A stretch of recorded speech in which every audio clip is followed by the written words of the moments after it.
Betul, Profesor Emil Salim mengatakan begitu. Kalau kamu tidak mau pikun, membacalah dan menulislah. Nah, saya lebih senang dua-duanya itu, membaca dan menulis. Karena menulis tanpa membaca nggak mungkin.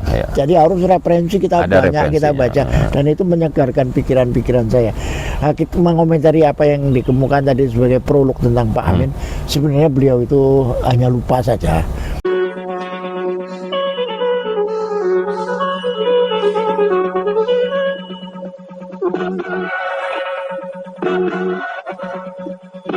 Assalamualaikum warahmatullahi wabarakatuh. Waalaikumsalam warahmatullahi wabarakatuh. Tabi pun. Ya pun. Pemirsa Gunsan Talk, kembali lagi dengan saya Ferdi Gunsan di program acara Gunsan Talk. Kali ini masih berhubungan dengan pendidikan. Kita bertemu kawan lama, Pak Profesor Sujarwo. Beliau sudah selesai di kampus menjadi guru besar terakhir dengan umur 70 tahun, mungkin baru sebulan. Nah, kita coba bincang-bincang dengan beliau apa saja kegiatannya atau ada kegiatan lainnya. Selamat pagi, Prof. Selamat pagi.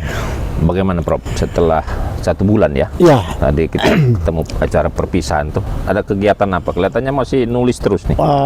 Alhamdulillah Mas Gunsan, saya pertama kali terima kasih sekali kepada Allah bahwa seusia saya masih diberi kesehatan, masih diberi kekuatan untuk berpikir, menulis dan lain sebagainya, terutama untuk mengabdikan sisa-sisa umur saya kepada kemanusiaan.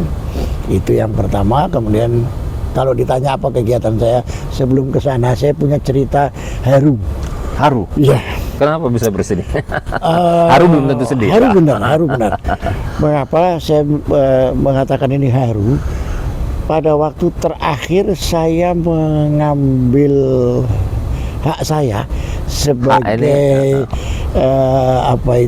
guru besar, mendapat tunjangan guru besar itu terakhir. Itu saya langsung sujud syukur di depan ATM. Oh, ngambilnya di ATM ya, karena transfer ya untungnya. Betul. Okay. Kenapa haru? Saya katakan haru tadi karena saya terus teringat teman-teman lama saya yang banyak di antara mereka tidak sampai di pada posisi usia itu. ini. Adapun yang sampai pada guru besar juga tidak sampai pada usia ini. Ada yang tidak sampai guru besar, tidak sampai pula usia ini. Saya diberi Allah karunia, rasa syukur. Karunia ya, bukan keberuntungan ya. Bukan karunia. Beda ya. Beda. Ini karunia dan sangat bersyukur saya diberi waktu oleh Allah untuk menikmati sisa-sisa itu. Dan tidak semua orang tadi yang saya katakan. Dan oleh sebab itu ini mempertebal rasa keimanan saya untuk mengabdikan atau mendedikasikan semua kemampuan saya untuk negeri ini. Sesuai dengan yang saya tulis pada waktu di Valedictory, mungkin Mas Kusnan masih ingat. Yeah. Sekalipun itu tarikan napas terakhir, kalau masih ada mahasiswa saya yang menginginkan ilmu saya ingin sekali menundanya untuk memberikan ilmu itu kepada mereka. Dan itu memperkuat saya akhirnya, karena menerima hal-hal yang seperti itu. Itu yang membuat mendorong saya itu.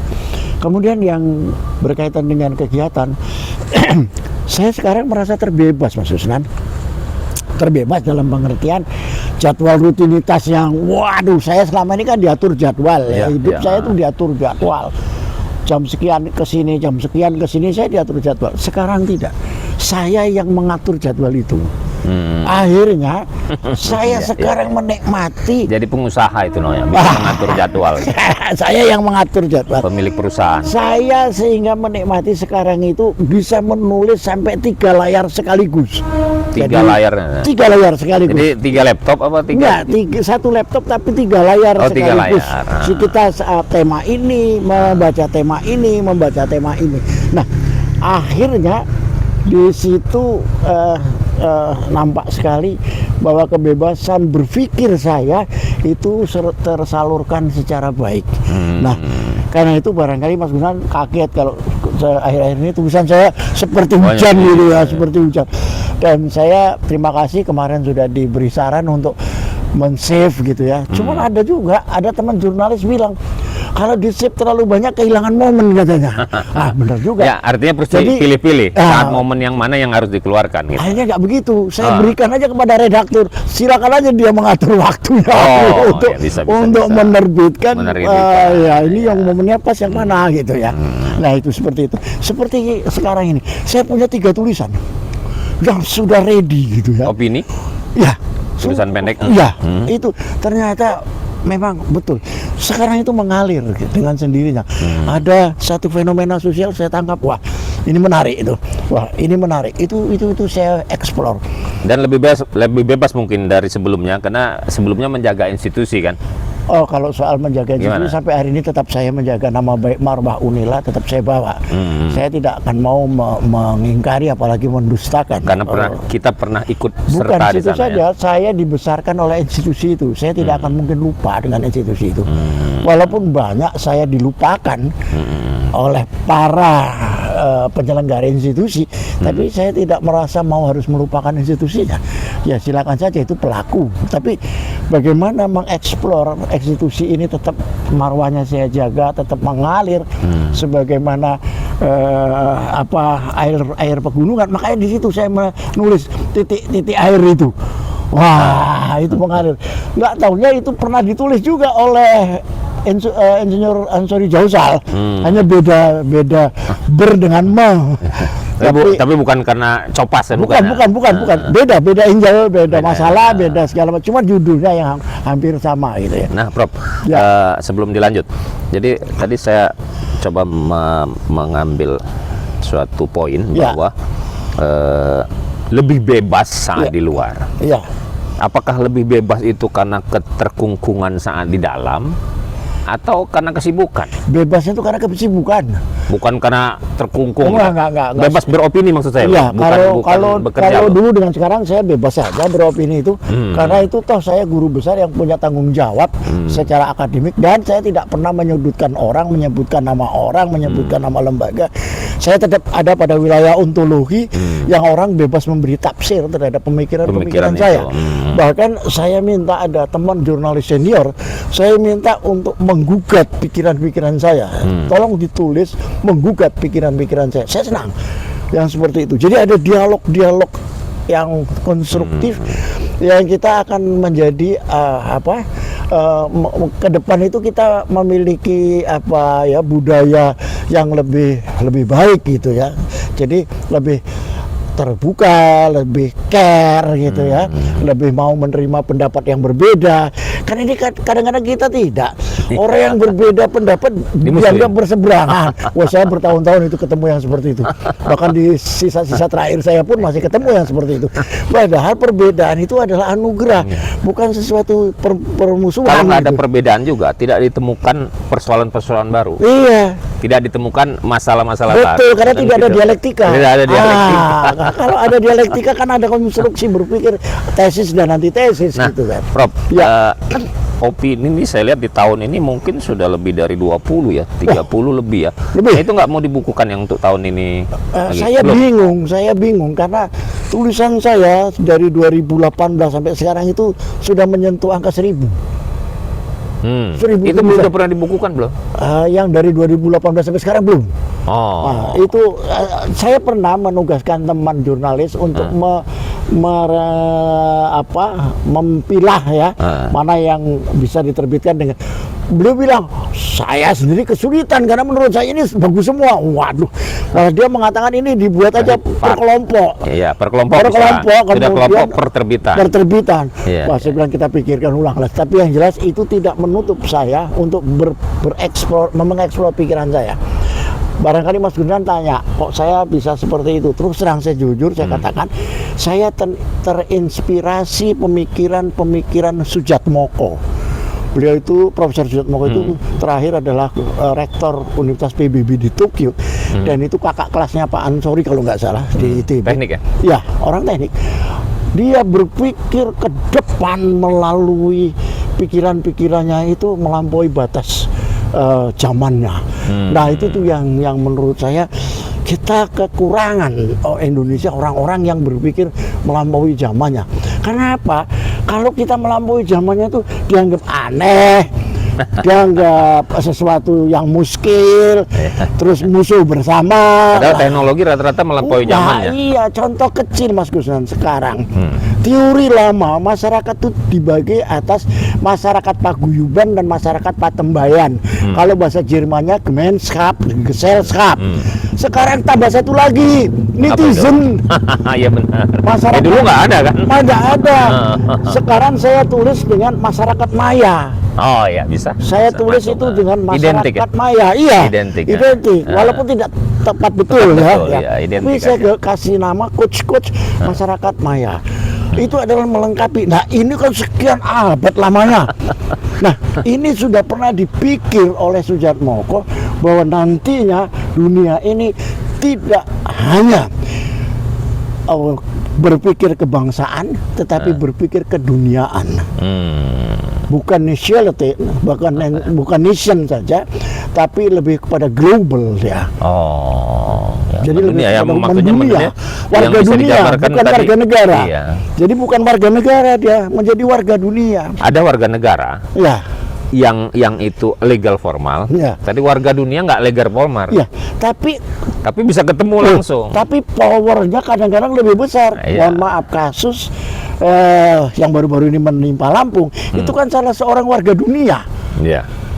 Iya, artinya seperti Sekelas itu ya. warga dunia Jadi itu. sorotan dunia. Iya, jadi sorotan dunia. Yang gitu. satu lagi Putri Aryani. Putri kemarin itu menjadi yang membesarkan dia itulah warga dunia itu. Jadi netizen Nah nih, tadi. mengenai Putri Aryani. Ya, Ini orang lagi dalam puncak. betul. Ya, kita tidak melihat kekurangan dia. Ya. Tapi ini lagi dalam Saya puncak. justru kelebihan itu melihatnya. Ya. Terus ada yang mengatakan orang-orang ini yang sudah di puncak ini mendekati karena tadi ada warga dunia ini. Ya. Ketika dia dekati, netizennya followernya naik. Iya. Si A, si B, si Ya. sampai presiden pun menerima. Ya. Mau nggak mau dia harus menerima. Ya. Karena semua Ya. menerima Ya. Ya. dari dubes. Nah, menurut Prof, ini kan ada apa ya? Saling menguntungkan. Iya, iya, iya, iya. Saling menguntungkan. Yang ngebawa untung, yang Ya. dibawa untung. Iya, iya, iya, iya. Ini gimana pendapatnya, Pak? Menurut saya ini perlu ada manajer yang brilian. Kita bersyukur orang tuanya si Putri ini brilian. Dia manajer yang baik. Jadi bisa menetapkan mana acara yang penting untuk dihadiri, mana yang tidak. Bukan berarti membatasi diri itu sombong, bukan. Iya. Tetapi dalam rangka menjaga marwah dia. Dan menurut saya akan menjadi lebih baik dia terjaga dengan baik. Dia berangkat ke Amerika itu lebih awal. Ya, Sehingga dia terjaga di sana dari, mohon maaf, Dipanggil orang-orang sana ke sini, yang ya. memanfaatkan dalam tanda petik tidak langsung untuk kepentingan Mana golongan perbedaan tertentu. ini fokusnya adalah Putri. Ya, Apa perbedaannya antara manfaat dan kemanfaatan? Kan ini ada manfaat dan kemanfaatan. Iya, Ada yang betul. memanfaatkan. ada Gimana yang di sisi Putri ini, Pak? memanfaatkan, Kita angle-nya ada ini yang aja. memanfaatkan dengan kemanfaatan. Iya, Sebenarnya kemanfaatannya itu untuk negara dan bangsa. Oke, Itu, satu poin ya. yang paling utama. Iya, utama itu. Tapi kan ada Tapi yang bentuknya. memanfaatkan ini, yang mohon maaf, makanya kita lebih baik Putri fokus kepada untuk prestasinya, untuk mengejar impiannya di sana. Saya bangga karena ada Stephen Wonder dunia. Sekarang kita Stevie Wonder. kita punya Putri sekarang. Itu luar biasa. Tapi dengan ayo kita kekurangannya bisa iya, mendunia. saya melihat kelebihan, bukan kekurangan.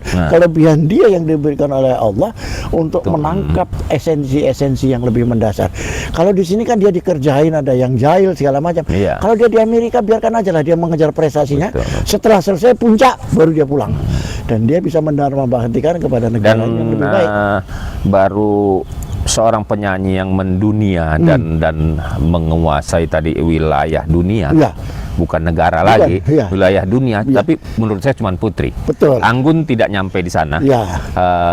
Siapa lagi? Agnes Mo Iya. nggak nyampe di sana. Iya, Dia nyampe di sana, tapi dia tidak mendunia. Iya, iya, iya, iya. Dia tidak seperti Putri mendunia tuh Iya, semua iya, tahu iya. berapa puluh negara tuh yang 30. 34 apa 30 ya? 30 30. negara yang Iya. trending topik ya Iya. kan gitu. Artinya mendunia. Iya. Beda dengan dua hal tadi yang Iya. seorang penyanyi juga. Nah, oke Prof. Menurut saya sejauh itu on the track terhadap tujuan daripada Unila ini didirikan dari awal dulu, dari zamannya Pak Jenderal Pak Geralam, itu kita harus selalu on the track. Itu saja yang pesan saya. Kalau soal friksi ya silakanlah, dengan metode yang berbeda ya silakanlah. Tapi jangan lupa ini, karena apa? Kalau kita menyimpang sedikit saja, hukum Tuhan akan berlangsung. Kita sudah punya pengalaman kemarin. Itu tidak perlu diulang, pengalaman pahit itu. Itu adalah hukum Tuhan, teguran Tuhan untuk kita semua. Kita diminta untuk memperbaiki diri, kembali kepada marwahnya. Jadi tujuannya kan pendidikan. Ya. Fokus aja di pendidikan, jangan fokus cari uang. Nah, itu. Kalau fokus cari uang, pendidikannya ketinggalan ya, Prof. Bahasa vulgarnya kira-kira begitulah ya. Tapi karena kita mendidik generasi penerus sebagai tenaga pendidik juga kan, dengan pola masing-masing, bukan berarti guru kan didik itu ke anak dengan pola masing-masing. Tapi kalau kita mendidik dengan pola transaksional sampai ke nilai transaksional, itu waduh, itu tambah rusak itu itu kacau, dan itu menjatuhkan marwah. Gitu. Punya rencana nggak, Prof, ikon gitu, misalnya Pak Bagong, misalnya apa gitu, yang dijadikan ikon kayak wayang lah, dijadikan ikon sebagai seseorang yang pertama bisa jadi penasehat atau dia panutan. Saya tidak mau terjebak dengan hal-hal yang seperti itu. Saya lebih baik mengalir aja seperti air, di mana ada relung-relung yang perlu saya jadi isi, yang sudah saya seperti isi. ini aja. Ya ada relung-relung yang sudah perlu diisi, kita isi. Relung-relung yang sudah bagus ya kita tinggalkan. Kita mencari terus keseimbangan. Karena apa? Kalau kita punya ikon tersendiri, kita terjerat dengan ikon itu, sehingga wah, menurut saya, walau ikon itu kan bisa bercerita, kita tumpahkan ke si ikon ini. Tapi menurut saya justru mau mengikatkan diri itu saya nggak tertarik di situ ya. Saya nggak tertarik. Saya lebih senang menjadi air yang mengalir, mengisi lembah-lembah yang kosong, yang memerlukan perlu diairi. Saya kira gitu. Oke. Dari korupsi kan sudah pernah dinilai, dari tingkat pendidikan, terus banyaklah dari tingkat sosial. Nah, di luar ini mau masuk opini itu, tulisan itu ke dunia politik nggak? Kan banyak ini yang saya silakan aja. Rentetan itu banyak. Betul. Sudah ada belum di kepala ini yang mendekati saya banyak. Bukan soal masuk ke ya, politik. maksud saya mendekati saya banyak untuk menulis opini tentang itu, maksud saya. Ya, Tapi saya tidak tertarik karena berarti saya mengambil sudut pandang tertentu. Tapi saya lebih senang kepada yang ontologi, lebih global, lebih mendunia, lebih lebih humanis, dan lebih dignity. Nah itu kuncinya, dignity. Iya. Nah kalau di situ kita akan menjadi wise gitu ya, melihat segala sesuatunya. Karena apa? Kalau sudah kita masuk terjebak dalam kepentingan-kepentingan tertentu, salah satu diantaranya mungkin politik dari hal-hal yang lain, maka kita akan terjebak kepada dikotomi orang saya bukan orang saya, dia dan itu saya sudah nggak suka itu yang begitu. Karena apa? Wilayah dikotomi. Iya, masuk pada wilayah yang dikotomi itu mempersempit saya bergerak dan bernapas gitu menurut saya. Saya kira gitu maksud saya. Ada enak nggak enak? Iya. Pakai Nah menurut saya lebih banyak nggak enaknya. pasti ada rasa gitu dan selama berapa? 50 tahun? Saya 43 tahun. Selama 43 tahun di dunia pendidikan ini kan sudah terdidik dengan pola itu. Jadi Prof Jarwo kan pola penulisannya kan seperti itu. Jadi kalau dirubah itu ada resiko. Bukan nggak bagus, resiko akan menjadi apa ya? Lain dari saya menjadi orang lain. Menjadi orang lain dari diri saya. Lain, iya. Nah, nggak ada ya kan, banyak orang juga pensiun ini berkebun atau apa atau ngurus cucu gitu. Nggak ya, masih tetap itu ya. Saya lebih bergerak kepada dunia pemikiran. Memang ada yang mengajak, ayo kita ini, bahkan ada yang menawari untuk masuk kepada satu organisasi untuk tujuannya saya tahu kemana arahnya. Tapi saya bilang itu sama dengan saya memasukkan diri kepada penjara diri saya sendiri. Sampai di titik 70 tahun ini bulan Mei ya, Prof. Kemarin. 70 tahun Prof sudah menyampaikan orang bisa melalui masa mudanya. Untuk anak muda sekarang yang mungkin kata-katanya kasar atau apa, dia melewati masa muda sudah, tapi masa tua dia belum pernah mencapai. Ya Prof ya. Ya. Masa kan kebanyakan anak muda nggak mikir ada orang tua sudah mau mati aja gitu. Ya. Sudah mau mati aja. Bahkan saya di terakhir ada yang ngomong begitu, udah tua masih aja. Ya contoh gini, ini tapi nggak usah dijawab kalau nggak mau. Ini soal politik misalnya. Contoh Amin Rais mengajak orang untuk people power. Oh iya. People power. Ya. Nah, seorang Amin Rais itu menurut saya legend ya, dan dia panutan dulunya gitu, leader di waktu 98. Ya. Tetapi di situ dia tidak realistis. Ya. Kalau saya nih ngelihatnya tidak realistis, artinya gimana mau people power? Mungkin nggak ada orang. Kalau dulu kan mungkin memang orang sedang bergerak gitu. Nah, hal seperti itu kan umur mempengaruhi daya pikir. Ya. Ya. Nah, kalau saya ngelihat daya pikir dari seorang Amin Rais itu menurun. Jadi tidak membedakan antara apa itu, Prof? Antara yang nyata dan tidak nyata gitu. Antara yang bisa dengan yang tidak bisa. Ya. Nah, menyikapi hal seperti itu, Prof ya. Sampai di umur 70 sehat, tidak ada penyakit yang berbahaya. Itu ada kemungkinan nggak dengan proses pola Profesor saat ini dengan tulisan mengungkapkan sesuatu dengan pola-pola seperti itu suatu preventif kesehatan, pencegahan kesehatan untuk nanti bisa mencapai ke 80 atau bisa ke 90 dengan pola pikir yang masih sehat. Saya sependapat dengan Pak Emil Salim. Kalau tidak mau pikun, membacalah. Kalau bisa menulislah. Itu pesan Pak Emil itu. Saya ingat betul, Profesor Emil Salim mengatakan begitu. Kalau kamu tidak mau pikun, membacalah dan menulislah. Nah, saya lebih senang dua-duanya itu, membaca dan menulis. Karena menulis tanpa membaca nggak mungkin. Ya. Jadi harus referensi kita Ada banyak kita baca, dan itu menyegarkan pikiran-pikiran saya. Kita mengomentari apa yang dikemukakan tadi sebagai prolog tentang Pak Amin. Sebenarnya beliau itu hanya lupa saja. Lupa bahwa setiap waktu ada orangnya, setiap orang ada waktunya. Hanya di situ saja dia lupa. Tapi kalau dia ingat itu, ya saya kira nggak akan ya begitu. Lupa ya. Lupa itu bisa belum tentu tidak sadar atau gimana, Bro? Ya lupa bahwa ada prinsip setiap waktu ada orangnya, setiap orang ada waktunya. Kalau kita berprinsip seperti itu, enjoy kok. Karena apa, metodologi kita untuk menyelesaikan persoalan dulu dengan metodologi sekarang untuk menyelesaikan persoalan sekarang itu mungkin berbeda.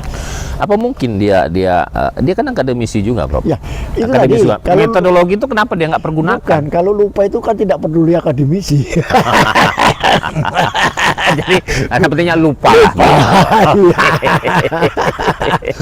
Jadi kita berdoa aja mudah-mudahan kita tidak termasuk orang-orang kasihan yang gitu. lupa. Ya, kasihan. ya. Ya, Jangan sampai Prof masuk ke wilayah.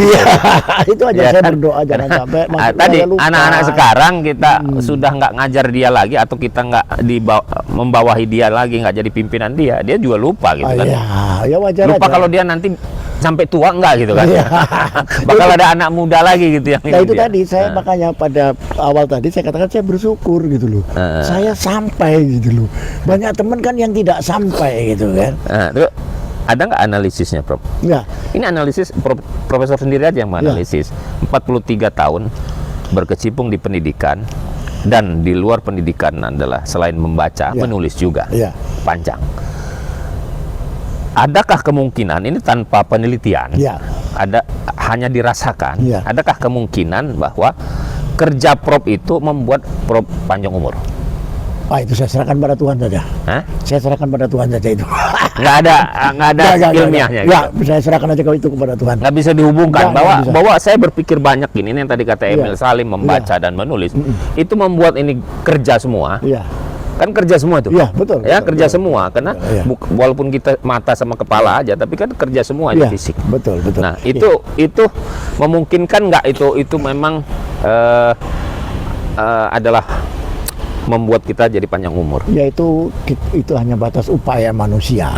Tapi ketentuannya ya tetap pada Tuhan ya. Tapi upaya itu ya tetap kita upayakan. Kalau kita mau jangan pikun, katanya kan ya kita harus baca, harus nulis. Kirim nggak? Di samping mendengar nggak? Mendengar pasti kurang, itu sudah kan kalau radio kan mendengar. Enggak lagi. Enggak, lebih pada menulis dan membaca. Kemudian itu tadi kalau pesan-pesan agama jangan tidur setelah sholat subuh, jangan tidur setelah sholat asar. Nah itu ikutin saja itu semua dengan baik dan benar, dan isi itu kekosongan perintah-perintah itu dengan hal-hal yang produktif. Saya kira gitu. Ya, oke. Nanti di Punjung nih Prof. Ya. Karena kan saya lihat ya banyak yang pensiun dari ASN itu. Ya. Dia biasa jadi pekerja. Kemudian setelahnya dia mencoba bisnis. Kan bukan bidang dia. Ya. Satu. Yang kedua bukan waktunya dia. Iya. Sudah bukan masanya dia. Yang tadi bukan masanya dia. Masanya dia itu di PNS. Betul. Nah, ini kebanyakan bisnisnya gagal. Ya. Umumnya bisnisnya gagal. Betul. Terus uang itu cuma segitu-gitunya dia bisniskan gagal. Nggak lama kemudian. Menurut saya itu pilihan. Nah, itu pilihan. Ada orang yang setelah purna bakti dia pengennya bekerja lagi ke bidang yang lain yang dia tidak kuasai. Yang dia tidak bukan hanya tidak kuasai, sesuatu yang baru. memang baru gitu ya. Dia harus dari nol lagi. Ada yang suka tantangan challenge seperti itu, ya silakan aja. Ada yang pilihannya ya dia menikmati gitu ya dengan yang ada. Kalau saya bukan dua-duanya, saya justru memanfaatkan yang sudah ditanam selama ini saya untuk mengembangkan potensi yang saya miliki. Karena apa? Saya pernah sambil guyon gitu. Kalau saya umpamanya katakanlah jualan beras gitu ya, ada 1 ton, ada di gudang saya 1 ton. Saya kan orangnya nggak tegaan. Ada ibu-ibu lewat minta-minta saya kasih beras. Ada lagi yang uangnya kurang, saya suruh bawa pulang. Ya lama-lama bangkrut saya kalau seperti itu ya. Nah, berarti memang bukan wilayah saya itu. Bukan wilayah saya itu. Jadi intinya kita harus memanfaatkan. Memang itu wilayah kita. Iya. Jangan memanfaatkan wilayah orang lain. Betul. Karena bukan nggak boleh. Bukan. Kalau mau silakan aja. Tingkat kesuksesan sangat nah, kecil. Tingkat resikonya itu lebih. Tingkat resikonya besar. Tingkat besar. Kesuksesannya sangat kecil. Iya. Oke, di penghujung ada yang bisa pesan-pesan, Prof? Pesan saya kepada generasi muda terutama, ayo terus isi kemerdekaan negeri ini yang pernah diraih oleh para pendahulu dengan semua kapasitas maksimal yang kita miliki untuk membangun negeri ini. Jangan sampai kita terpecah hanya karena perbedaan, tetapi bersatulah dengan keberagaman itu. Karena keberagaman itu adalah modal dasar untuk menyatukan kita semua dalam satu kesatuan yang bernama Indonesia. Saya kira itu, Mas Husein.